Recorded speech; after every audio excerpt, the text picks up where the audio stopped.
Okay, let's do this. Let's talk about the thing that no one likes talking about. Let's talk about the Oscars. Let's talk about the nominations for the 96 Academy Awards. I do love the Oscars. You probably have heard me talking about the Oscars before. I do like them. I know they're really outdated. I know people go, why awards ceremonies? What's the point? They're so long, they're so boring. I totally agree. They are long, they are boring.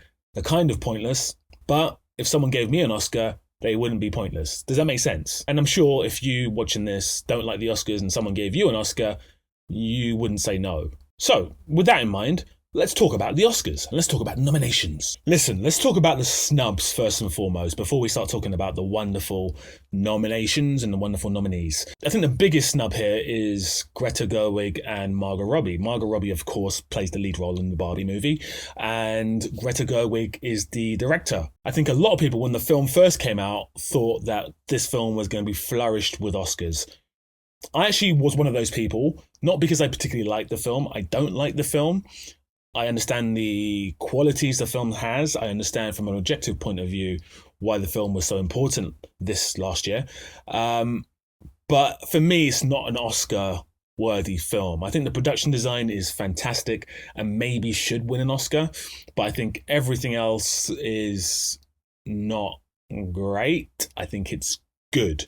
And again, that's me stepping out of my own head and going, okay, I can look at the film from an objective standpoint and go, actually, there are some good things about it. Ryan Gosling's really good. He gets a nomination, which is fantastic. But I think a lot of people were expecting Margot Robbie, and I think they were expecting Greta Gerwig to get nominations. Listen, I don't think Margot Robbie's performance is particularly great. I might be in the minority here, but I guess I'm not because the Oscars seem to think so as well. I don't think it's great. I think she's good. I don't think she's incredibly amazing. I don't think the character has a particularly interesting arc. I think the two interesting characters are America Ferrera and Ryan Gosling. I think those are the two most appealing and interesting characters with the best arcs in the film. So I think the Academy have got it correct here, unfortunately, for Margot Robbie. Now, I've done a video previously about Margot Robbie desperately trying to get an Oscar, and I guess this is going to be another snub for her. For me, she hasn't deserved one yet. Maybe for I, Tonya, but even so, she's not going to win it from this one. So that's a real shame for her. And maybe next year. Greta Gerwig. Again, this is not a snub for me. She didn't deserve to get nominated for an Oscar here. I don't think Greta Gerwig is an incredibly remarkable director. Now, that's not to say that she's a bad director. That's not what I'm saying. I'm saying that she's not remarkable. She's good. She's a good director, and she's got a lot to learn. She's still a very fresh director. It's her third feature. And, I mean, she hasn't, for me, she's not made a film that is top notch just yet. I really think she's fallen short of the mark. If you compare her, and we're going to compare her to another female director. I don't want to do that. I just think a director is a director, whether they're black, white, female, whatever. But I'm going to do that anyway, just for the sake of this argument. And I would say someone like Emerald Fennell is a better director. And Emerald Fennell's only done 2 films. This is Greta Gerwig's 3rd film. But I think Emerald Fennell, from a technical standpoint, is a better director than her so far. That could change. Having directed only 3 films, that, honestly speaking, that's not many films. And you can't expect to be an amazing director after just 3 films. If you look at Scorsese and Coppola, they made some really interesting films before they got into their massive films. So, honestly speaking, I think everyone expects nowadays that everyone should make their first film and it should be the best film ever, or even by the 3rd film they should have the best film ever. It doesn't work like that in the real world. In the real world, you have to learn and you have to make mistakes. And I think she made a lot of mistakes in this film, but I think mainly that comes from the script.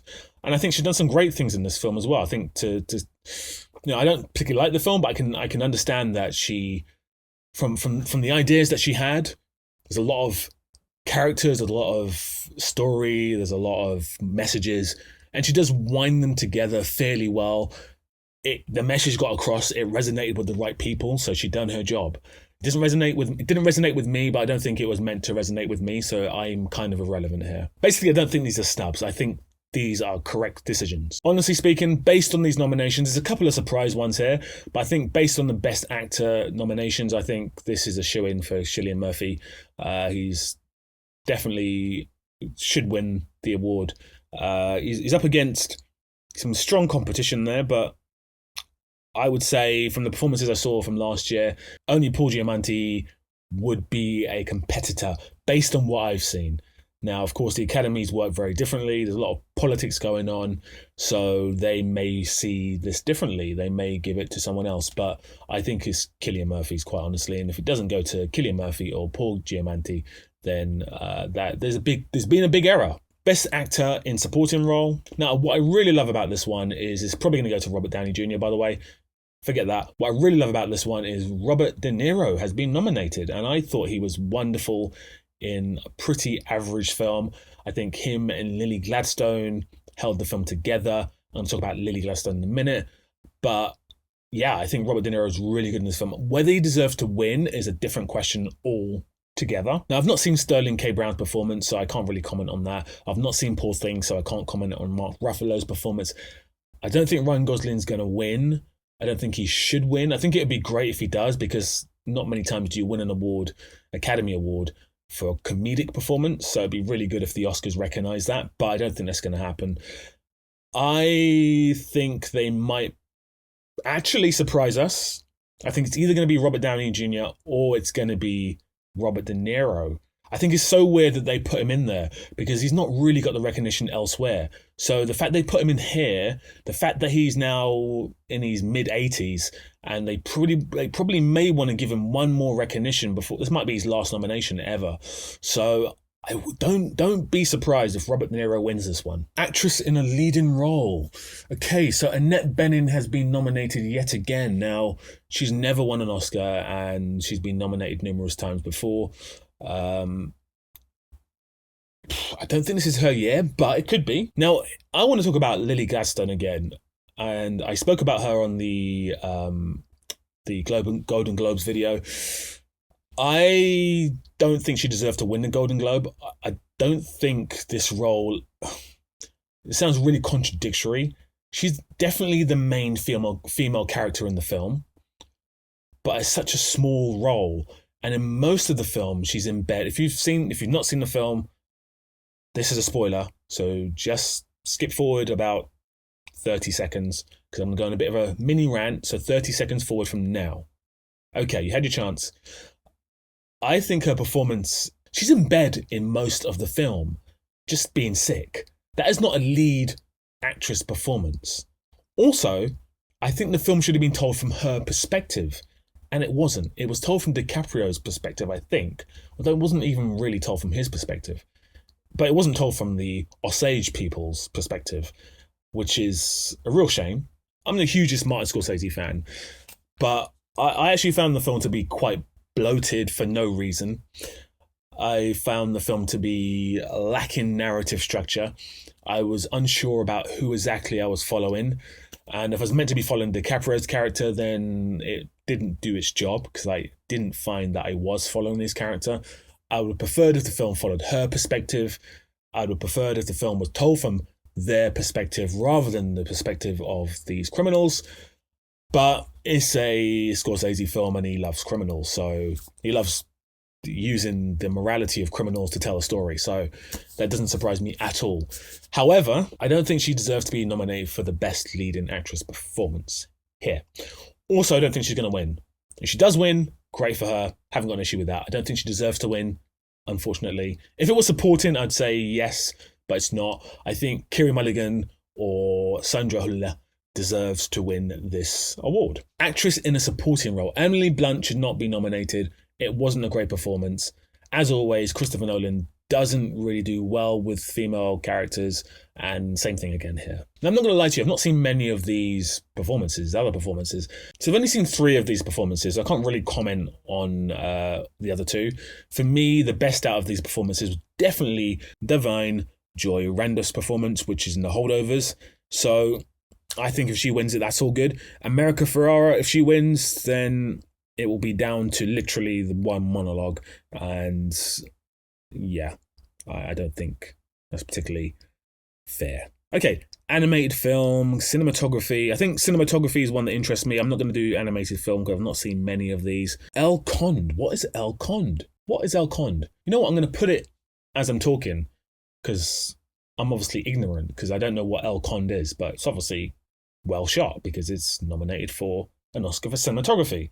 And I'm going to put it here so I look like a bit of an idiot as well. I think Poor Things is going to win this one. I think Poor Things will sweep this one. Justine Triet, Martin Scorsese, Christopher Nolan, Yorgos Lanthimos, and Jonathan Glazer for The Zone of Interest. I've not seen Poor Things yet. I need to see it. It's been out for a couple of weeks and I haven't had a chance to see it yet. But I think the Oscars really do love Yorgos Lanthimos, so there's a good chance that he may have a fair shot here. Scorsese's won his Oscar already for, I think he won it for The Departed, but I could be wrong. A little fact check here, if I'm right or wrong. It's a tough one, this one. It's a real tough one. I think Christopher Nolan will probably win the Oscar, his first directing Oscar for Oppenheimer here. I just think it's in the stars for Nolan this time around, and I think it's probably going to be maybe going forwards his last Oscar nomination as a director. I think probably now he's going to make some James Bond films and have some fun. I think this was his moment, his Oscar moment. I think he knew that as well. So if he wins it, I can't begrudge him. Does he deserve to win it? Based on the list here, maybe. I think Anatomy of a Fall is a really good film. I think it's well directed. It's very tight and taut. Quite frankly, it should win a lot of the Oscars, to be honest with you. But the Oscars are not always about what should win. It's mainly about what they want to win. And I think this is Nolan's year, probably. Okay, so I look like a bit of a fool right now because the best editing nominations does not include Saltburn. And in previous video that I made, I did claim that it should win an Oscar. It's not even been nominated, but I didn't think it was going to get nominated, quite frankly, because the reception towards it from the awards, the Academy Awards, and from the Golden Globes, and even from the BAFTAs, hasn't been particularly good. I think the BAFTAs nominated it for a few things, but I don't think it got nominated for editing at the BAFTAs, so I need to double check that. If it has, I'll put it over there. And it's not been nominated for the Oscars, which is, for me, a travesty, because I think it is the best edited film that I've seen in the past 12 months. Maybe in the past 3 to 4 years. I think Oppenheimer is very well edited. I don't think Anatomy of a Fall is well edited. I think it's well shot. It's not badly edited, but I don't think it's exceptionally edited. It's actually a very standard run-of-the-mill film, but it's done so incredibly well. So, yeah, I think Oppenheimer, just based on some of the technical tricks that are done in that film, might win. And I actually did a video about the editing in Oppenheimer right here. So if you get a chance, go ahead and watch that video. Okay. Best writing adapted screenplay. I mean, I'm confused as to how Barbie can win. I can be nominated for a adapted screenplay award. That doesn't make sense. Like, huh? What? How's it adapted? What's it adapted from exactly? A toy. This one is tricky, purely because I've not seen Zone of Interest and I've not seen Poor Things yet. So it's hard for me to say. I don't think Barbie should win. Although it might win, this might be Greta Gerwig's piece de résistance, her Oscar win for this. I think it was written with her husband as well, so maybe them two might win it. It might be Oppenheimer, though. I think it might do a bit of a clean sweep this year. I still don't understand how Barbie's nominated. That's so weird. Best Original Screenplay. Right, for this one, don't be surprised if Past Lives wins this one. I think it'd be a nice Oscar win for Celine Song. Whether she deserves it or not, I don't know. I've not seen Past Lives, but I think this could be a box-ticking exercise. I've heard bad things about the film. I've heard good things about the film. I've heard indifferent things about the film. I can't judge it until I've seen it. I hope that it gets some sort of recognition. I've not seen it, so I'm not going to say I don't think it should win an Oscar. That's a stupid statement if I've not seen it. But I think Anatomy of a Fall should definitely win this one. Honestly, if you've not seen it, guys, watch that film. It's definitely in my top 3 films from last year. I'd say Anatomy of a Fall, Puss in Boots 2, and The Holdovers were the best films I saw last year, which is a very weird mix. Okay, and finally, we're going to do the Best Picture Award. This award has got stupider and stupider over the years. Now, I do love the Oscars, but honestly, the box ticking and the safeguarding and it's just become so stupid. They've made I think Top Gun got nominated one year. Why is Top Gun getting nominated for an award, an Academy Award? Top Gun. Are you crazy? Like, at least nominate a sparse film from India or a sparse film from Croatia or something. But Top Gun, don't be silly. People are not going to watch your awards just because you nominated Top Gun and Marvel and Avengers and this and that. Like, just stop doing that. And the reason why I'm saying that is because they've got so many films nominated here. Listen, this is meant to be the best film of the past year. I've got like 20 films nominated here. How can 20 films be nominated for an Academy Award for the Best Picture? It should be 5 films. It should be literally 5 films. There's 5. Let me have a look here. So for Best International Feature, well, they've changed, I think it used to be called Best Foreign Film, but for the Best International Feature Award, they've got 5 nominations. Best Film Editing, 5 nominations. Cinematography, 5 nominations. Actress in the leading role, 5 nominations. Actor in the leading role, 5 nominations. All of them have 5 nominations. Why Best Feature have 27 nominations? And look at this one. This is the most ridiculous one. Best Directing has 5 nominations. It doesn't make any sense. So you've got the best 5 directed films, but you've got the best 20 films. That doesn't make any sense whatsoever. Why aren't any of the other 78 people that have been nominated from those particular films that have been directed by directors not in this list of best directors? That makes no sense whatsoever. Rant over. So I think this one will go to Oppenheimer. I think it should go to The Holdovers. I'm just kind of being an idealist here. I think it definitely is better than Oppenheimer. Personal opinion. I actually think Puss in Boots 2 is better than Oppenheimer, but that's irrelevant at this stage. Anatomy of a Fall should also be ahead of Oppenheimer, but again, I think Oppenheimer's going to win this one. And hey, well done to Christopher Nolan. But who knows? Who knows? Maybe I'm wrong. I was wrong about the editing in Saltburn because it's not been nominated, even though it should have been. So I could be wrong about this. But let's check back in next month when the Oscars happen, and let's see who wins. Let's see if I'm right. Let's go back over my little predictions and see if I'm wrong or if I'm right. What do you think? Who do you think is going to win any of these awards? Let me know in the comments. Until we speak again, big love. Also, if you're not subscribed, please subscribe. Just subscribe. Come on, do it. Hit the button. Hit the button. Go on. It's right there. Subscribe. Go on. Go on. You can do it. You can do it. There you go. You did it. Thank you so much. Thank you so much. You're amazing. Keep watching. And until we speak again, big love and big love.